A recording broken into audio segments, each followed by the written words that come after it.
Ukraine യുദ്ധം അവസാനിപ്പിക്കാനായി American president Donald ട്രംപും Ukraine president Volodymyr സെലൻസ്കിയും തമ്മിലുള്ള നിർണായക കൂടിക്കാഴ്ച വൈറ്റ് ഹൌസിൽ ഇപ്പോൾ പുരോഗമിക്കുകയാണ്. കാര്യങ്ങൾ വിചാരിച്ച പോലെ പോവുകയാണെങ്കിൽ ത്രിരാഷ്ട്ര കൂടിക്കാഴ്ച എന്നാണ് ട്രംപ് വ്യക്തമാക്കിയത്. ത്രിരാഷ്ട്ര സമാധാന ചർച്ചകൾക്ക് യുക്രൈൻ തയ്യാറെന്ന് സെലൻസ്കിയും വ്യക്തമാക്കി. മധു കൊട്ടാരക്കർ അമേരിക്കയിലെ ന്യൂജേഴ്സിയിൽ നിന്ന് വിവരങ്ങളുമായി ചേരുന്നുണ്ട്. മധു, എന്തൊക്കെയാണ് വിവരങ്ങൾ?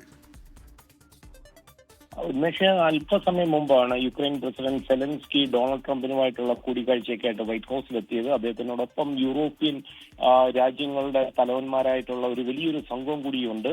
ഇപ്പോൾ ഡൊണാൾഡ് ട്രംപും സെലൻസ്കിയുമായിട്ടുള്ള ചർച്ചകൾ പുരോഗമിക്കുകയാണ്. നേരത്തെ ട്രംപ് പറഞ്ഞത് അദ്ദേഹം വ്ളാദിമിർ പുടിനുമായിട്ട് ഇൻഡയറക്ട്ലി ബന്ധപ്പെട്ടിട്ടുണ്ട്. ഈ സംഭാഷണം കഴിഞ്ഞാൽ അദ്ദേഹം വീണ്ടും പുടിനുമായിട്ട് ബന്ധപ്പെടുമെന്ന് പറഞ്ഞിട്ടുണ്ട്. 3 മണിക്ക് പ്രാദേശിക സമയം യൂറോപ്യൻ നേതാക്കളുമായിട്ട് സെലൻസ്കിയുമായിട്ടുള്ള കൂടിക്കാഴ്ചയ്ക്ക് ശേഷം ഡൊണാൾഡ് ട്രംപ് സംയുക്തമായിട്ട് സംസാരിക്കും. ഈ ചർച്ചയിൽ ഉണ്ടാകുന്ന ധാരണകളെല്ലാം പുടിനെ ധരിപ്പിക്കും. അതിനുശേഷമായിരിക്കും ഒരു ഉഭയകക്ഷി ചർച്ച സെലൻസ്കിയും പുടിനുമായിട്ട് ചേർന്ന് ട്രംപ് നടത്തുവാനായിട്ട് ഉള്ള സാധ്യത തെളിയുന്നത്. യുക്രൈന്റെ ചില സ്ഥലങ്ങൾ വിട്ടുകൊടുക്കണം എന്നുള്ളതാണ് ട്രംപ് പുടിൻ പറഞ്ഞത് സെലൻസ്കിയോട് ധരിപ്പിക്കുന്നത്. നേരത്തെ ഇത് ഫോണിൽ കൂടെ ധരിപ്പിച്ചതാണ്.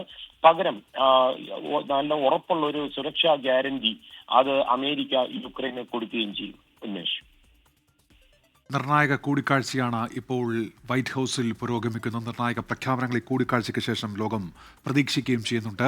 റഷ്യ യുക്രൈൻ യുദ്ധത്തിന് പരിസമാപ്തിയാകുമോ എന്നുള്ളതാണ് ലോകം ഉറ്റുനോക്കുന്നത്. കൂടിക്കാഴ്ച ഇപ്പോൾ പുരോഗമിക്കുകയാണ് വൈറ്റ് ഹൌസിൽ. ലോകത്തെവിടെയായാലും ഏത് സമയത്തും 24 വാർത്തകളും ഓഗ്മെന്റഡ് റിയാലിറ്റി പാക്കേജുകളും എക്സ്പ്ലെയിനറുകളും വിശദമായി കാണാൻ ഞങ്ങളുടെ യൂട്യൂബ് ചാനൽ നിങ്ങൾക്ക് സബ്സ്ക്രൈബ് ചെയ്യാം.